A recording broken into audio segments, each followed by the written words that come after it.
ইন্ডিয়ার ও বাংলাদেশ নিয়ে একই পলিসি, সেটা হচ্ছে কন্টেইনমেন্ট পলিসি। ইন্ডিয়া বাংলাদেশকে কখনো অ্যানেক্স করবে না, আবার কখনো একটা স্বাধীন রাষ্ট্র হিসেবে দাঁড়াতেও দেবে না, মানে দিতে চায় না অন্তত।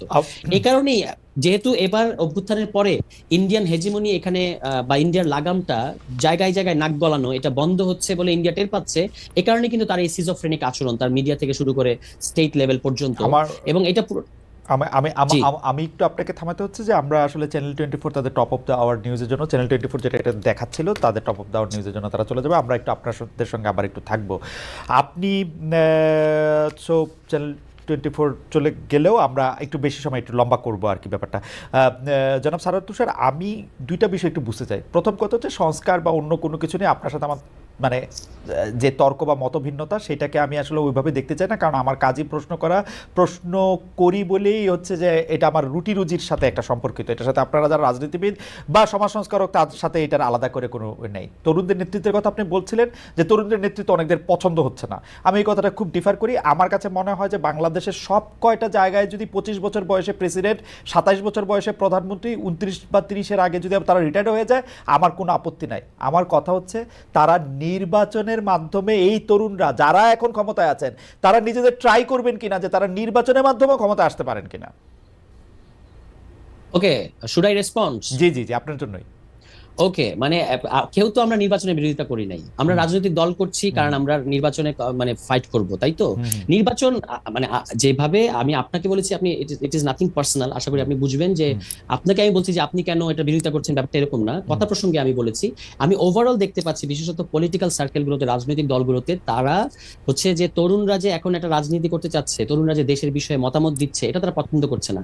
এবং আমরা তো কেউ বলি নাই যে আমরা ইলেকশনে কম্পিট করবো না। এখনো কিন্তু বিভিন্ন জরিপে তরুণদেরকে দেখা যাচ্ছে, তরুণরা যদি কোনো রাজনৈতিক দল করে তাহলে সেটা দিয়ে মানুষ ভোট দিবে, এই সংখ্যাটা এখনো বেশি। পরবর্তীতে কি হবে জানি না। এবং আমরা তো এটা অবশ্যই কি বাড়ছে না কমতেছে? জরিপের কথা বলতেছি। জরিপে যেমন ধরা যাক কোথাও দেখা যাচ্ছে 40% তরুণদেরকে ভোট দেবে, 38% হচ্ছে আনডিসাইডেড। কিন্তু এগুলো তো আপনি এখন কখনো বাড়বে কখনো কমবে। আবার সামনে যখন ইলেকশনের পরিবেশটা তৈরি হবে তখন প্রচারণার উপর অনেক কিছু নির্ভর করবে। ফলে এটা সবসময় কিন্তু মানে একটু আপ এন্ড ডাউন এটা চলতে থাকবে আর কি। তাহলে যারা যারা যারা অভ্যুত্থানের ম্যান্ডেটটা ওইভাবে বুঝেছে তাদের এখন দ্রুত ইলেকশন দিয়ে ক্ষমতায় পাকাপাকিভাবে বসে যাওয়া উচিত না, এই সংস্কারগুলি পাকাপাকিভাবে করার জন্য, 5 বছর 6 বছর ধরে করার জন্য? না, দ্রুত ইলেকশন দেওয়া উচিত না।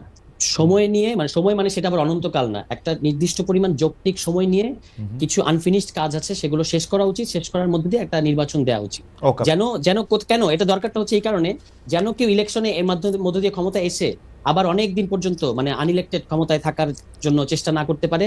এবং যেন আপনি বিরোধী দলে থাকলেও আপনার রাজনীতি থাকে বাংলাদেশে। আমাদের একটা আন্ডারস্ট্যান্ডিং হচ্ছে যে আপনি যখন এখানে দেখা যায়, যেমন ধরেন আওয়ামী লীগে কিন্তু বাংলাদেশের রাজনীতিতে ফেরাটা কঠিন। কেন কঠিন? কারণ সে একটা অভ্যুত্থানের মধ্যে পড়েছে। এখন বাংলাদেশের সামনে যে সরকার হবে তাকে যদি আবার একটা অভ্যুত্থান করে সরাতে হয় তখন কিন্তু তার রাজনীতিতে কামব্যাক করা কঠিন হবে। এই কারণে আমরা এমন একটা বন্দোবস্তের কথা বলছি যে আপনি অপোজিশনে থাকেন কিন্তু রাজনীতিতে থাকেন, আবার যেন আপনি ক্ষমতায় আসতে পারেন। এই আওয়ামী লীগের ট্রান্সফার অফ পাওয়ার। আওয়ামী লীগের অভিজ্ঞতা কেন আপনাদেরকে বিএনপি বা জামাতকে আওয়ামী লীগের দাঁড়িপাল্লাতেই আপনাদের মাপতে হচ্ছে? কারণ হচ্ছে যে এখানে স্টেট মেকানিজমটার মধ্যেই অটোক্রেসির বীজ আছে। এটা তো শুধু আমার কথা না, এটা এখন সকলে এক বাক্যে স্বীকার করছেন, যারা কখনো এর আগে স্বীকার করতে চাইতেন না তারা। ফলে সকলে মানে ঠিক আছে আপনি বলেন। সকলে মানে কারা? ওকে, সকলে মানে কারা না, মানে সকলে মানে সকলের মধ্যে আমি পড়ি কিনা সেটা আমি একটু জানতে চাচ্ছিলাম আর কি। কারণ আমার কাছে মনে হয় যে, কারণ আমার আর্গুমেন্টটা একটু শুনেন তুষার। আমার আর্গুমেন্টটা হচ্ছে শেখ হাসিনা যেগুলি দুষ্টামি করছেন এর একটাও সংবিধান মাইনা করেন নাই তো উনি। সংবিধানে গুম খুনের কথা নাই তো, সংবিধানে ভোট চুরির কথা নাই তো। না খালেদ ভাই, আই বেগ টু ডিফার। সংবিধানে ভোট চুরির কথা থাকতে হয় না। আর এটাকে যদি আপনি নিশ্চয়ই মানে দ্রুত বলতে গিয়ে বলেছেন, এটাকে স্রেফ দুষ্টামি বলা যাবে না, এটা একটা মারণঘাতী ব্যাপার যেটা শেখ হাসিনা যেভাবে শাসন করেছে। আচ্ছা, মারণঘাতী ব্যাপারটা সংবিধান অনুযায়ী করে নাই, সংবিধান অনুযায়ী করে নাই। কিন্তু সংবিধান একটা বড় শক্তি জায়গা, এবং সংবিধানের মধ্যে দিয়ে, সংবিধানের দোহাই দিয়ে এখানে চাইলে অনেক দিন পর্যন্ত ক্ষমতায় থাকা যায়, যেটা শেখ হাসিনাও করেছেন। যে আমাকে সাংবিধানিক ধারাবাহিকতা রক্ষার জন্য 2014 ইলেকশন করতে হইতে তাকে, তিনি বলেছিলেন যে আরেকবার ইলেকশন দ্রুততম সময় দিয়ে দিবেন, দেন নাই। 2018 ইলেকশনের জন্য সাংবিধানিক ধারাবাহিকতা এটা একটা এক্সকিউজ ছিল। এই ব্যাপারগুলো তো আপনি তো নিশ্চয়ই আমার সাথে যখন আলাদা করে আবার বসবেন, যদি আমরা আড্ডা দিই, তখন আপনি কিন্তু স্বীকার করবেন যে বাংলাদেশের সংবিধানে there are definite problems। এটা স্বীকার অস্বীকারের কিছু নাই। বাংলাদেশের সংবিধানে 2014 সালে ইলেকশন করতে হয়েছে। এখন আপনি ইলেকশন 5 বছর পর পর করতে হবে, এটারে কিভাবে সংস্কার করা প্রয়োজন। দেখেন প্রফেসর আলী রিয়াজ আমার সরাসরি শিক্ষক, আমি 100% জানি এটা যে সংবিধানের রাজনীতিতে মানে যেরকম নিয়ম আছে এর বাইরে তিনি যাইতে পারবেন না, গ্যারান্টেড। কেমনে যাবেন? 5 বছর পর পর ইলেকশন দিতে হবে, এটা বাইরে কেমনে যাবেন? শেখ হাসিনা তো যেতে বলা হচ্ছে না, তো তাহলে কি করবেন আপনি? কি করবেন? সংবিধানের দোহাইটা দিয়ে এখন চুরি করতে তো কেউ বলে নাই তাকে, সে তো সংবিধানের কথাও বলছে, চুরিও করছে হাসিনা। তো আপনি এটা কিভাবে ঠেকাবেন সংবিধান দিয়া? না না, সংবিধান দিয়ে এটা মানে যদি প্রধানমন্ত্রী ক্ষমতাকে আপনি একটা ভারসাম্যের মধ্যে আনতে পারেন, বাংলাদেশের সংবিধানের মধ্য দিয়ে প্রধানমন্ত্রীকে অ্যাবসলিউট ক্ষমতার অধিকারী করা হয়েছে এবং অলমোস্ট তিনি সংবিধানের ঊর্ধ্বে বিরাজ করেন। এটাকে যদি চেক করা যায় এবং ইনস্টিটিউশনগুলোকে তিনি নিয়ন্ত্রণ করবেন না, প্রধানমন্ত্রী নিয়ন্ত্রণ করবেন না, এমনকি পলিটিক্যালি আপনি হয়তো বলবেন যে আসলে তিনি যে নিয়ন্ত্রণ করেন এটা তো পলিটিক্যাল নিয়ন্ত্রণ, এটা তো আর মানে কনস্টিটিউশনাল না। এটা একটা বড় আইনি তর্ক হতে পারে। আমি তো আর আইনের ছাত্র না, আমি রাজনীতির জায়গা থেকে যেটা বুঝি সেটা হচ্ছে যে তিনি চাইলে ইনস্টিটিউশন নিয়ন্ত্রণ করতে পারেন এবং অনেক ফাঁক ফোকর আছে যেখানে যেগুলো বলা হচ্ছে যে এখানে তো অমুক অধিকারটা নিশ্চিত করা হয়েছে, সেখানেও কিন্তু মানে ফাঁক ফোকর আছে যেটা সুযোগ আসলে নেওয়া সম্ভব হয়। এটা বন্ধ করতে হবে এবং প্রধানমন্ত্রীকে কনস্টিটিউশনের অধীন আনতে হবে, সংসদের তাকে যেন চাইলে অভিশংসন করা যায়, এই ব্যবস্থাগুলো করতে হবে। এই ব্যবস্থাগুলো করতে পারলেই 5 বছর অন্তর অন্তর নির্বাচন হবে এবং যিনি যারা যে দল নির্বাচনে মানে অর্থাৎ ক্ষমতার বাইরে থাকবে, সরকারের বাইরে থাকবে, তারা কিন্তু আবার বিরোধী দলের রাজনীতি করতে পারবে, পরবর্তীতে আবার জনগণ ভোট দিলে তারা ক্ষমতায় আসতে চাইবে। আমরা স্রেফ খালেদ ভাই বিশ্বাস করেন আমরা স্রেফ এটুকুই চাইছি, আপনারা এটুকু নিশ্চয়ই আমাদেরকে মানে সমর্থন করবেন। মানে আমি তো সমর্থন, যদি আমার সমর্থন তো আপনাদের 115 ভাগ আছে, কিন্তু ঘটনা হচ্ছে যে এটা রিয়েলিস্টিক কিনা এবং যে কথাগুলি বলা হচ্ছে সেই কথাগুলি আসলে মানে আপনি যদি দেখেন, আমরা যে গণতন্ত্রের কথা বলি ইংল্যান্ডের সংবিধানই নাই, ইংল্যান্ডের সংবিধানে কোনো কিছু মানে কোনো লিখিত সংবিধান নাই, যারা করে তাকে মানে। অথচ বাংলাদেশে যখন শেখ হাসিনা সংবিধানটা পাইছে 2009 থেকে 10-11 যদি আমি বাদ দেই, 12 সাল থেকে উনি যত কিছু করছে প্রত্যেকটা জিনিস সংবিধানের লঙ্ঘন, প্রত্যেকটা জিনিস। মানে আমি আপনাদের আরেক সময় নিশ্চয়ই এটা আপনাকে দেখাবো, তবুও আমি একটু ডক্টর নাভিন মুর্শিদের কাছে আসি। ডক্টর নাভিন মুর্শিদ, আমি একদম শেষ পর্যায়ে চলে আসছি। এখন আপনি যদি বলেন যে সংস্কার এবং যেই সংস্কারগুলি আসলে বলা হচ্ছে বা ভাবা হচ্ছে, জনাব সারোয়ার তুষার খুব সুন্দর করে এইগুলি বলেছেন যে তিনি চান যে আসলে প্রধানমন্ত্রী যাতে একক ক্ষমতা না থাকে, প্রধানমন্ত্রীর ক্ষমতার যাতে কোনো জবাবদিহি থাকে।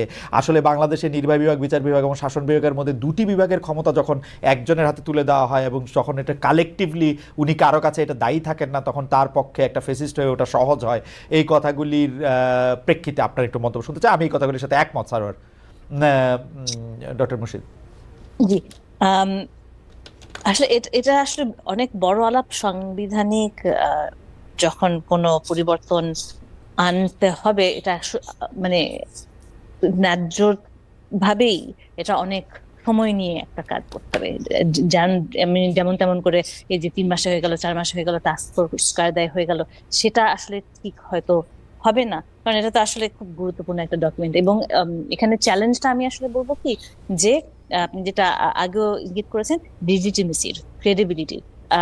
আমরা যদি এই সরকারের আন্ডারে একটা নতুন সংবিধান ধরেন পাই, সেটা কি একটা লেজিটিমেট নতুন সংবিধান হবে, কি পরবর্তী সরকারগুলোকে এটা মেনে নিবে নাকি মেনে নিবে না, তো সেই লিগ্যাল জায়গাগুলো সব ঠিকঠাক আছে কিনা সেটা হবে আমার জন্য একটা গুরুত্বপূর্ণ জায়গা।